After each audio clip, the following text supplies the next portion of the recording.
Ito yung bahay, oh. Tingnan nyo. Ito, wala, no? Tas Basag. binato niya na yung jealousy namin. Tapos nagbanta na siya dun sa may likod sa may kusina. Sabi niya kung hindi daw kami aalis dito sa bahay, papatayin niya daw kami.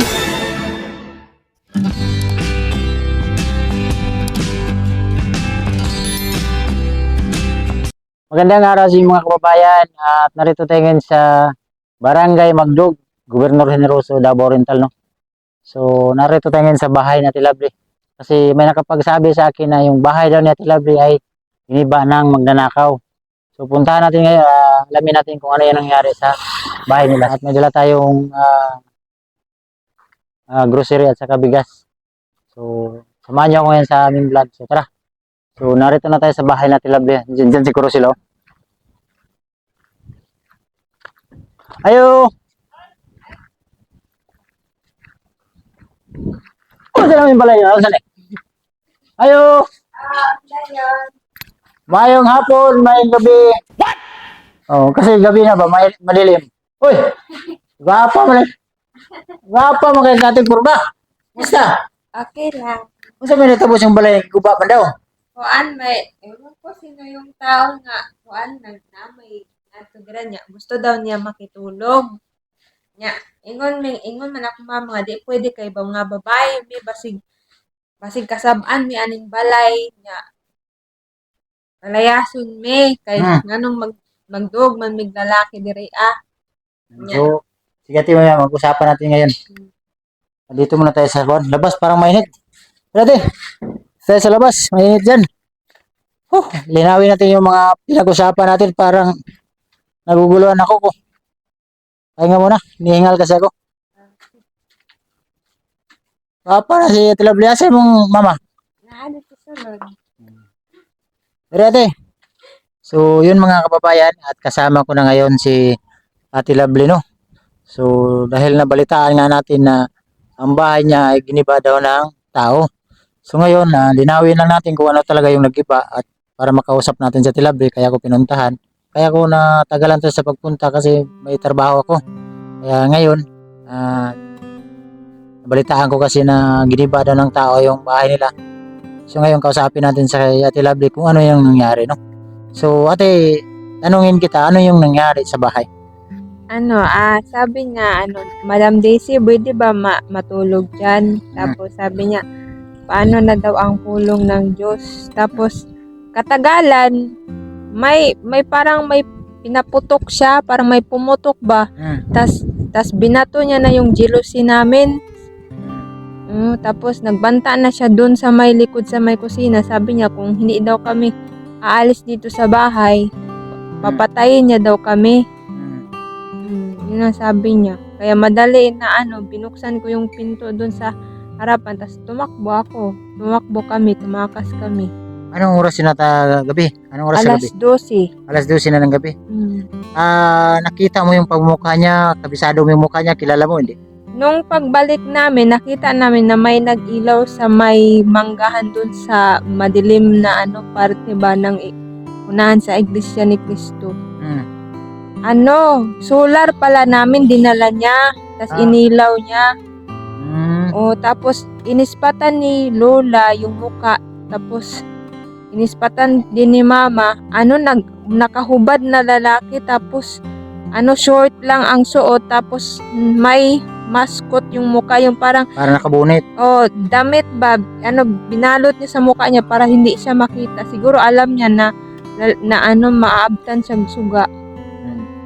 So parang palagay mo taga dito lang? Taga dito lang siguro yun. Pero umalis na daw. Hindi naman kasi yun nakikita dito na pagala-gala eh.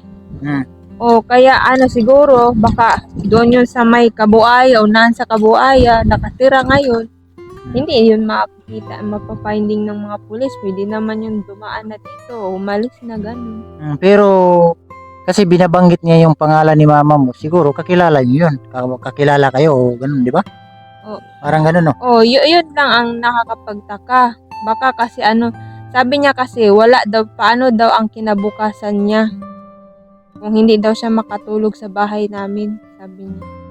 Parang siguro yung nasabi niya yung ganun kasi yung pag ganun na kasi na sinasabi parang walang kwenta yan ba, parang lasing yung, kasi pag lalasing yung tao pwede niya yan masabi. Pero ang kamalian nito kasi biniba niya yung bahay tapos sinakaw yung solar nyo Oh, tas pati speaker namin, iniwan niya lang doon sa may likod sa sagbutan. sa damuhan. Sa damuhan, oh, ano niya, tinumba niya doon. Nakuha niya yung speaker. Nakuha namin kasi natakot siguro siya kasi nagtawag na yung lola ko ng tanod eh. Tas may kagawad na, kaya natakot siya. Nag-rescue yung mga tanod dito paggabi. Ang dami nila, pumunta sila dito. So, siguro kakilala niyo kasi nakita niyo po mga kababayan. Ito, kita ko sa inyo Ito yung bahay Tingnan niyo. Ito, wala no. Ilan ba to? 1, 2, 3, 4, 5, 6, 7. So, 7 no. So, siguro taga dito to no. Ito tandaan mo, kung makita mo tong video na to, pag nahuli kita, tandaan mo, hindi mo iniisip ang tumira dito. Kawawa ang sitwasyon. Tapos ganito pa yung gagawin mo. Pag lasing siguro yun. Pag nahuli kita, itong binasag mo, magsisi ka talaga pag nahuli kita. Yan yung tandaan mo, pag nakita mo tong video na to. Kasi di ka ano nito. Ito, dinunit lang to ng mayor. Kasi naawa sa sitwasyon ni Ate Lovely. Tapos, ano nangyari? Tama ba yung ginagawa? No? Alam ko taga dito lang to eh. Kung taga dito ka man, nakapanood ka sa video na to, pag nahuli kita, tandaan mo yan. Kahit saan ka pa magpunta, ay mong tatandaan yan. Pag gusto mo magnakaw ka doon sa bahay ko, punta ka doon ka magnakaw. Pinuntahan mo yung puro babae. Doon ka magnakaw sa bahay. Para, mano ba? Kasi, kaano lang isang barangay lang ka, palang kapitbahay lang tong, sa barangay Magdog kasi to, barangay Oregon. Pumunta ka ng Oregon. Doon ka magnakaw sa bahay. Wala kang kwentang pagkatao. Hindi ka naawa sa sitwasyon ng tao. Kawawa. Pero ate, ganito lang ate itong ayusin namin to, palitan namin ng sliding na yan. Palitan ko ng sliding, ang tawag nun, yung glass. Tapos, huwag kayong matakot. Ano yung sinasabi niya? Patayin niya kayo. Nagbanta siya na patayin. Yung mga taong ganun, walang silbi yun. Nanakot lang yun. Kasi babae kayo. No? Pero, balik pa namin yan.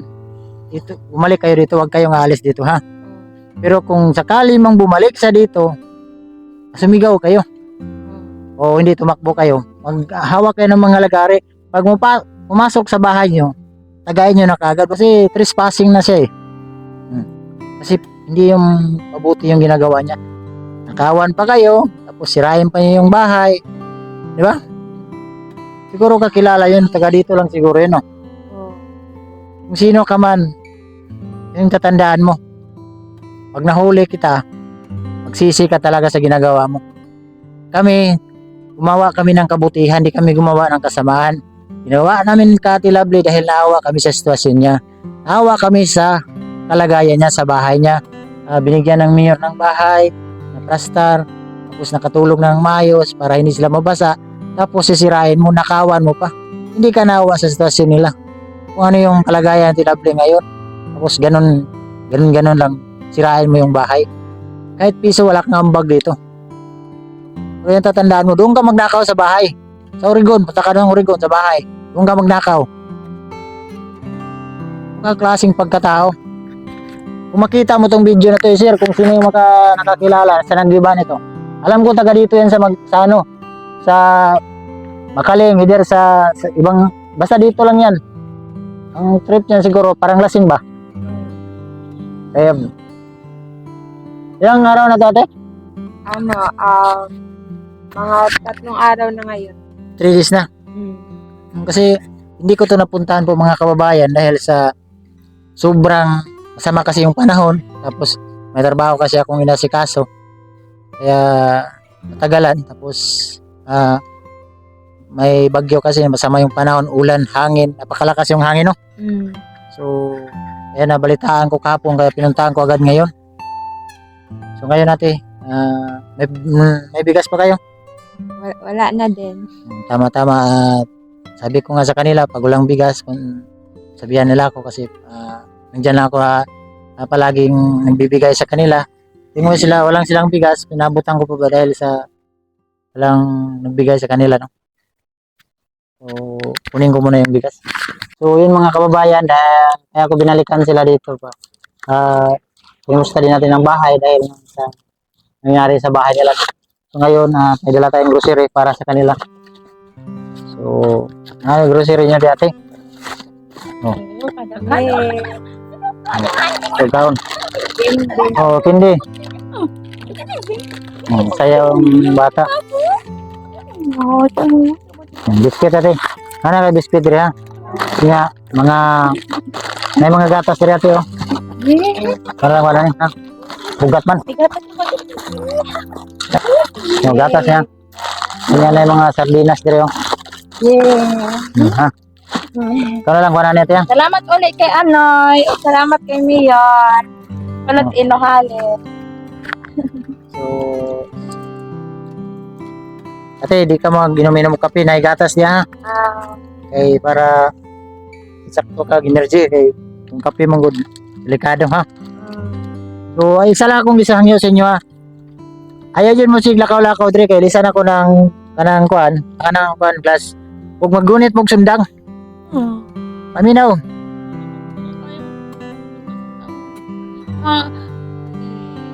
Pagman mudakan mo kali. Pagtarong ate paminaw sa kuha. Paggabi, paggunit mong sundang. Pag na magsisulod-sulod rin sa iyong balay, lahom ng gabi, kabalo naman si bato ninyo. Bata mo gisugo. Kaya, uy. Ah, Ngunit sa kung sundang niya ako na ako nga. Ito pa kaya manit. Nanidagan na lang kita. o dagan. Kung kaya pumudagan, muli kayo ta. Pero kung di na makaya, kung sa atong magunit, itigbas na lang. So, joke lang po ate. Basta, ako lang diri ate na magbantay lang mo, ha? Ay lang mo kuan kay siyempre mga babae mo, wasan lang ninyo. Pero basig nakaila ka to kay kailan man daw si mo. Nakaila pa ko ato, digi pasulod na ko. Wagay ko nagpasulod na kay ultimo tingog, wagay ko kaila. Kaila man ko sa mga tingog sa akong mga amigo ug amiga. Nya, wa man ko kaila sa tingog, kan bag-o pa man to sa akong pandungog. Di ko nga di ko kaila anak na, di ko magpasulod ana basig noon niya og parehas anang mga uban mga history sa TV ba nga gipasulod sa ilang balay niya gihurot silang patay. Ayaw jud ka brehe. Sa lawom ng gabi, ilak din niya yung balay. Kaya naman yung mga lock, di ba? Dito. Kana temporary halin sa plywood, dukdukan sa plywood ha. Oo. Para walay makasulod. Yan, magampo gid mo before matulog ha. Para ilayo ta sa mga dautan ng mga tao kay kana mga tawana nga dautan na. Kay kung tarong para ng mga tao, dili na sila magbuhat og ingana diyan na bungkago nila ng bintana tapos mga wat dautan na ng mga tao. So, kita di man ta dautan. Magampo ta sa Ginoo, ya, ilak na to. Tapos kung kaya na to na mulikay, kung na sila, dagan na lang ta, ha? Nya, timan ni jud ang naong. God look po ato. Nya, ngikit gani kay sa gawas di man gani wa gani na minakitan sa taon nga nanagan mi. Niingon magod akong anak nga ma, nakadungog-dugod ko sa tao man, niingon siya din ha sa bungbong mao nga, maabrihan lang na nakumportahan hot dun ta jud mo patay. Ingon nga, dagan na lang dito na. Unya ngit kay sa gawas di jud makitaan sila bli nang dindagan dito sa gawas sila bli wa kay bawo ang tao nagyaw-yaw gyapon ang tao din ha. Ning sunod po kog dagan gisirad anak ko dito sa gawas. Ang tao nagyaw-yaw ka diha. Kato siya te, dili to siya. Eh kung kawatan pagari ka magsigyaw-yaw, mangawat na ka mangawat. Kuanan to, taga diri na to. Kung dili number 1, nakaila to sa inyo ha. Kung nakaina-ino, nahubog. O tong, murag, una-una niya. Bukbukon ko niya. Sayang kahubog, ano ba? Isumbang na lang niya para makakuha siya. Di, yung idala. Ang bato ni mo, timanan dyan mong naong. Wala pa mo cellphone, no? Napicturan niyo. Wala, kay giuna-una og kawat unya kadto siguro pud ang nakawat. Kanin yung bintana, tinted man na, ang tao na sa sulod, makakita. Sa gawas. Ang sa gawas, sili ka kita sa sulod kay tinted man na. Before gani nagtanaw nyo na yung mga magtingog diri, tanawan nyo sang tao. Ay sa mo, singgit-singgit ya sulod. Imagine Wala yung pud mi flashlight ato kay gi-charge namo dito kang mama. Wala gid may ikahiigwag sa gawas. Kay ang kuryente man gud ani gidugay mo gud i-process kay dili day basta-basta pwede mag-tap o ganang transformer dira. So kailangan og proseso. So ulat-ulat lang ta basta tawra na mo ni kuryente. Tangin na nagsolar ka nang sa kilid. Oh, wala naman tayo mga solar, nagka naman ang mga solar. Ikuha man ang isa na lang amo solar kay gikawat atong tao. Sige, pasta mo na lang to ha. Ito lang. Ito yung sinasabi ko na palagi kong inulit. Ang ginagawa mo sa bahay siguro napaka sama ba? Kasi kung normal ka na pagkatao, hindi mo yung gaganan yung tao, bahay. Kung kakilala mo si ate, kung may kailangan ka kang ate, kung ano yung kailangan mo, bakit hindi mo siya kausapin kung ano yung problema mo? Dapat yan ni adlaw. Oh, kasi ang sinasabi niya kasi po mga kababayan, ito yung binabanggit niya, mama natin Lovely, naghanap daw ka sa mama mo ate. Mayam din sila. Oh. So dapat dito ka ito yung kinausap mo na ganyan kung ano yung problema yung dalawa. Baka befriend mo ate. Oh, wag ko kaila sa tingog. Siguro dapat tuong ka. Huwag mo naman gibain yung bahay. Kasi kawawa na ngayong buhay nila tapos ganunin mo pa. Lalong kawawa. So yun lang tandaan mo. Huwag ka talagang magpahuli sa akin. Pag nahuli kita na dito, sisi ka talaga sa ginagawa mo. Kung gusto ka, yung nga sinasabi ko, kung gusto ka, doon ka magnakaw sa bahay. Kung tama yung bahay ko, doon ka magnakaw. Kahit walang mga nakaw doon. Doon ka magnakaw. So, ate, ito lang yung masabi ko sa'yo, mag-ingat kayo dito ha. At least nalaman naman to ni Mayor. So, ang sabi naman ni Mayor na palitan lang daw para walang problema. Palitan ng bago yung glass ha. So, yung ayaw ko sa inyo, mag-ingat kayo dito ha. So, ito yung mga panate at saka yung may bigas kayo para hindi kayo magkuhan ba ha, problema. Bigas, grocery, may mga sardinas ha. So, Ang ulit oh. Ulit so malaki again, sabi. maraming salamat po mga kababayan. Galing po to sa, siyempre magpasalamat pala tayo sa nagbigay ng grocery. Galing po ang Tita Marisa Escuadro Salim. Maraming salamat tita. So si Tita Marisa po ay napakatagal ko ng sponsor mula noon hanggang ngayon ay tumutulong po sa ating channel no, si Tita Marisa. Maraming salamat tita. At ingat sa pagbiyahe mo kung saan ka man. Saan ka na pupunta. Ingat sa biyahe mo tita. At sa mga sponsor, lahat ng mga sponsor, maraming salamat sa lahat no. At siyempre sa ating mayor dito sa Gubjin, na si Mayor Juanito Kulot Inualis. Maraming salamat mayor, lalo na sa kanyang asawa na si Ma'am Pinky Inualis. Maraming salamat sa mga Inualis family no. Sa mga sponsor lahat, at siyempre sa mga bagong subscriber, sa mga viewers na hindi nag-skip ng ads, maraming salamat sa inyong lahat no. At uwi na kami ate ha. Ingat sa dito, baka balikan kayo mamaya. 2, 4 na yun. Joke lang. Joke lang po mga kababayan. So maraming salamat po at dito ko na lang tatapusin ang vlog na to at God bless yung lahat. Bye bye po. Bye bye ate. Bye-bye.